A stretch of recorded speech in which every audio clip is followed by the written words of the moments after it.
지금 우리 서울건축사회는 크게 보면 회원들의 봉사로 이루어지는 이사회 위원회로 운영되고 있습니다. 그다음에 사무처에 지금 16명의 직원들이 같이 이렇게 활동을 하고 있고요.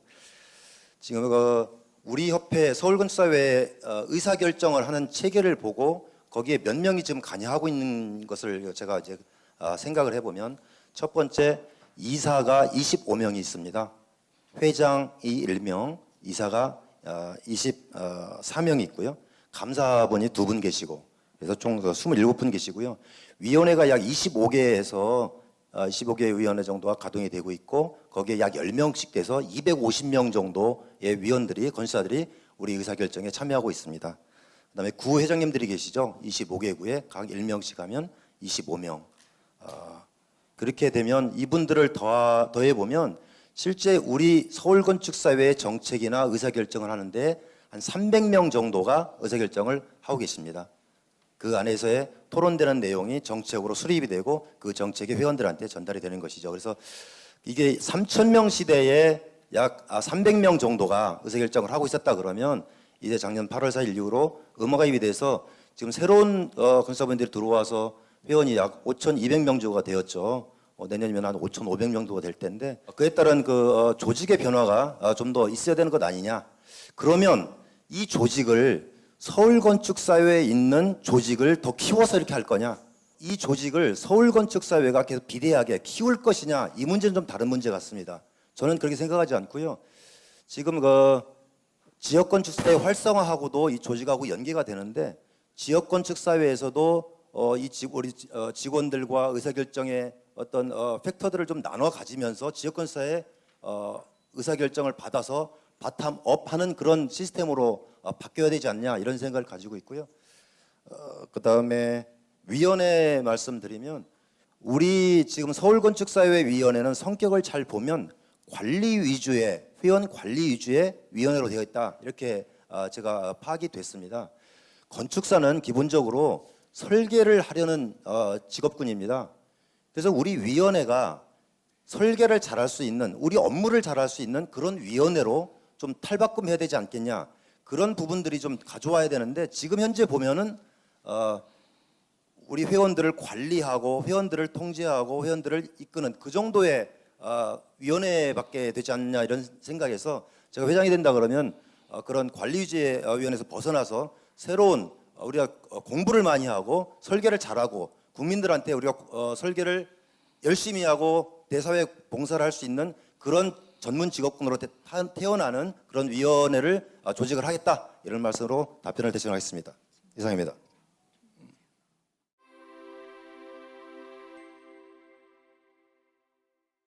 예, 우리 서울건축사회에서 해야 될 3가지 카테고리가 있는데, 그건 제 개인적인 생각입니다. 대시민 활동이 있겠고요. 대국민 활동이라고 할 수 있겠죠. 대회원 활동이 있을 수 있습니다.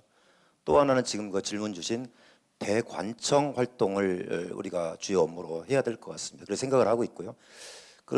중요한 업무라고 생각합니다. 그런데 지금 우리 서울건축사회와 서울특별시 또는 서울시 의회와의 관계는 그닥 그렇게 친밀한 스킨십을 갖고 있는 것 같지 않다는 저는 생각을 하고 있습니다.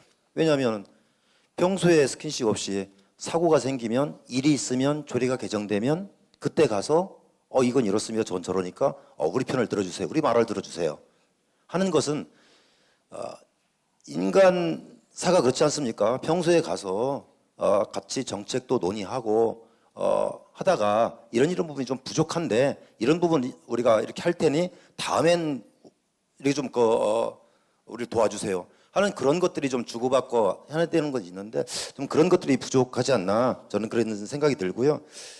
그래서 이제 문제점이 뭐냐면, 그런 스킨십이 없다 보니까 우리가 서울특별시에서 서울특별시 건축사회를 전문가 그룹으로 인정받고 있을까?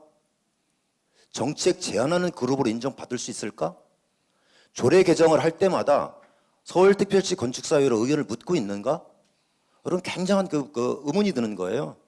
이런 것들이 지금 현재 우리가 말씀드린 주요 3가지 카테고리가 있는데, 그 중에 좀 간과하고 있는 그런 업무가 아닌가, 이런 생각이 들어서 중점적으로 해야 되는데 제가 1월 달에 출마를 생각하면서 지금 제가 이 생각하는 의구점에 대해서 두 분을 만나 뵀습니다.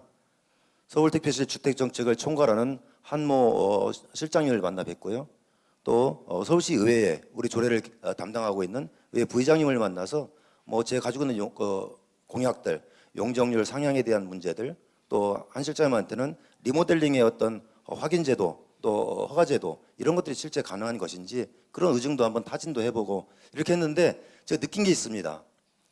대화를 하면 할수록 그분들께서 이게 우리는 쉽게 알 수 있는 얘기고 쉽게 지금 체감하는 이야기인데 그분들은 왜 이런 얘기를 이제 와서 합니까? 라는 거예요.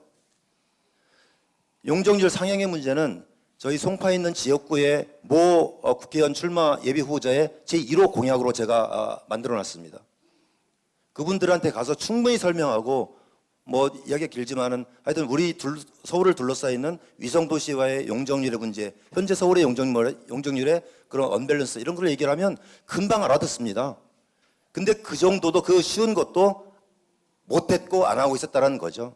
그래서 저는 그 투트랙으로 이렇게 좀 회장이 된다 그러면은 이것을 좀 운영을 해야 되지 않을까 이런 생각을 하고 있는데요. 무슨 얘기냐면 저는 건축 정책단을 두 가지로 만들고 싶습니다. 하나는 헤드그룹이 있고요. 하나는 회장단과 지금 말씀드린 행정과 의회의 책임자들끼리의 정례회의. 두 번째는 조례 개정할 때 제일 중요한 것은 의원들의 생각도 중요하지만은 전문위원들의 생각이 굉장히 중요합니다. 그분들한테 우리의 구체적인 근거와 정책의 방향을 설명할 수 있는 자료를 수시로 줘야 되거든요. 그 정기적인 스킨십이 없다라는 것을 이번에 제가 회장이 된다면 만들어서 고위급과 실무 워킹그룹 간의 투트랙을 만드는 그런 실무 그룹들을 만들어서 그 그룹은 누가 이제 포함하게 되냐면은 우리 건축사들 중에도 시의원, 구의원, 정책 활동가로 활동하신 분들이 굉장히 많습니다. 이분들을 위촉해서 같이 활동을 해서 좀 더 스킨십이 있고 우리 서울특별시 건축사회를 5,200명의 전문가가 소속되어 있는 건축사회를 정책의 동반자로 그런 삼는 그런 계기로 만들도록 하겠습니다. 이상입니다.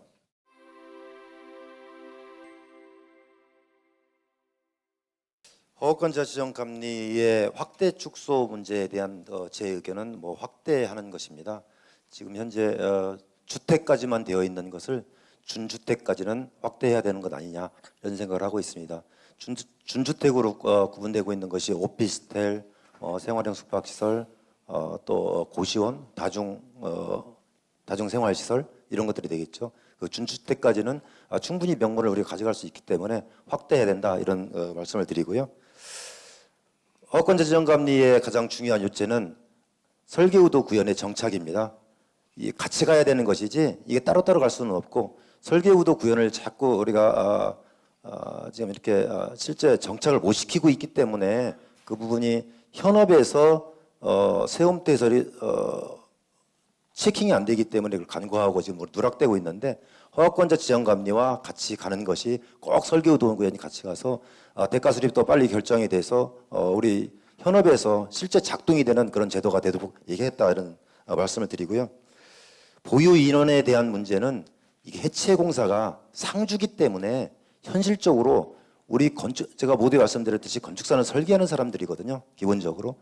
근데 해체 공사장에 건축사가 상주했을 경우에 나머지 부분의 설계를 어떻게 할 것이냐 이것을 국토부 당국자를 설득하는 게 굉장히 어렵습니다. 그렇기 때문에 규모에 따라서 1+1 이것은 어쩔 수 없는 최선이라고 생각이 들고요. 그러면 건축사 한 명과 건축사 보 한 명, 건축사 보 한 명을 상주시키다가 중요한 시점에 가서는 건축사가 본다라는 게 지금 개념이잖아요. 그런데 1인 건축사들이 이제 많아지다 보니까 1인 건축사 2명이 같이 쓸 경우에 제 생각에는 1+1의 건축사 보를 건축사가 하면은 더 좋은 거 아닙니까? 근데 현행 지금 법에서는 그게 안 되거든요. 그 부분을 보완한 것이 현실적으로 가능한 방법 아닌가 이런 생각 들고요. 좀 아까 누가 말씀하셨듯이 지금 해체 공사장의 감리의 가장 큰 문제는 해체 공사자, 해체 작업자의 안전 교육이 미비하다는 겁니다. 제가 국토부 그 관리법을 제정할 때에도 계속 말씀을 드렸던 것인데 착공 신고를 할 때에 해체 감리자의 교육 이수증을 첨부하는 것은 좋다. 시간을 늘리고 이수증 첨부하는 것은 당연히 그렇게 하겠다. 반면에 해체 작업자의, 해체 공사자의 실제 투입하는 작업자의 교육 이수증도 넣어야 된다. 왜냐하면은 포크레인 작업하시는 분들이 대부분 건축 전공한 사람들이 아니에요. 건물의 구조를 몰라요. 힘의 흐름을 몰라요. 캔티레버가 있고 아닌 부분에 캔티레버인 부분을 먼저 철거해야 되는데 아닌 부분을 먼저 철거해요. 그러면 혼자 달랑달랑 거리다가 넘어가거든요.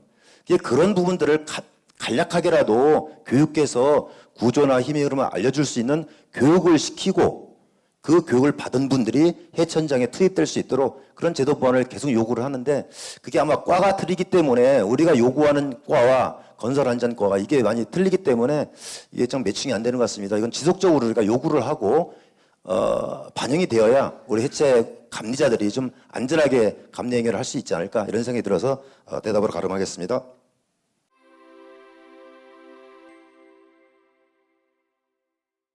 이 얘기를 듣고 특별대책위원회가 마련됐다는 얘기를 들었습니다. 그리고 그 보고서를 회원이 가면은 줄 수 있다 그래서 서울건축사에 방문을 해가지고 그 상세한 내용들을 살펴보았습니다. 그러니까 한 15년 동안 아주 치밀하고 조직적으로 그렇게 계획적으로 조작을 하고 이렇게 했더라고요. 말씀하신 대로 그때 어떤 장부나 이런 것들이 굉장히 아날로그였기 때문에 그걸 확인하기 굉장히 어려웠던 것 같습니다. 10년 동안 그렇게 장기적으로 하면서도 사실 집행부가 계속 바뀌었었죠. 서너 번의 집행부가 바뀌었고 또 감사도 계속 했었고 그럼에도 발견을 못했다라는 것은 그 횡령 당사자가 굉장히 치밀하게 했다 이런 생각이 들어서 굉장히 안타깝게 생각을 합니다. 저도 짧은 기간이었지만 한 3개월의 회장 대행을 하면서 그걸 발견을 못했다라는 그런 안타까움을 가지고 있습니다. 그 특별대책위원회에서 아마 이게 작은 금액이 아니고 큰 금액이기 때문에 특별대책위원회에서 아마 총회에 보고를 하고 그 결과를 회원들의 생각을 묻는 그런 절차를 갖고 있는 것으로 알고 있습니다. 저는 그때 대응을 하면서도 느꼈던 어떤 여러 가지 회계에 대한 생각 그럼에도 불구하고 이런 사건이 생겼잖아요. 그래서 이걸 조치를 예방을 해야 되는데 어떻게 하면 좋을까? 아까 우리 박성주 후보께서도 물어보셨지만 조치 방안으로는 저는 생각을 합니다. 지금 회계 프로그램을 도입해서 사용을 하고 있습니다. 더존이라는 프로그램을 활용을 하고 있고요. 그렇게 되면 지금 같은 경우는 단식부기를 하고 있는데 지금은 현금 거래장이라고 보시면 됩니다. 단순히 수입과 지출을 기록하는 거에 불과한데 도전 프로그램 복식부기가 들어오게 되면 어떻게 되냐면 차변과 대변이 돼서 굉장히 이렇게 출납에 어려움이 생기게 되죠. 단 확실하지만 그래서 항목 간의 변경이 어렵고 그래서 지금 프로그램을 운영을 하고 있다 그런 말씀드리고 500만 원 이상의 출금이 된다 그러면 SNS로 바로 책임자한테 통보되는 시스템 그것을 구축해야겠다 그런 생각이 들고요. 그다음에 자문회계사 위촉을 통해서 회계 업무 지도 강화를 하는데 제 딸아이가 회계사인데 이 문제에 대해서 한번 물어봤습니다. 너 생각은 어떠니? 지금 하고 있는 거에 입출금에 내부 회계 통제 제도라는 게 있는데 컨설팅을 통해서 어느 부위에 어떤 통제를 할 수 있는지 이걸 해야지 단순히 프로그램 지금 서울건설에서 하고 있지만 프로그램 도입으로 하면 무슨 해결되는 건 아니라는 그런 이야기를 하더라고요. 그래서 제가 회장이 된다면은 취임하고 바로 저희 회계 전산의 전체적인 어떤 컨설팅 이걸 받아서 개선을 해보겠다 이런 생각이 들고요. 이런 생각을 하고 있고요. 그다음에 그 회계 관리 직의 순환 제도 이걸 정기적으로 할 수 있도록 아주 규정화시키겠다.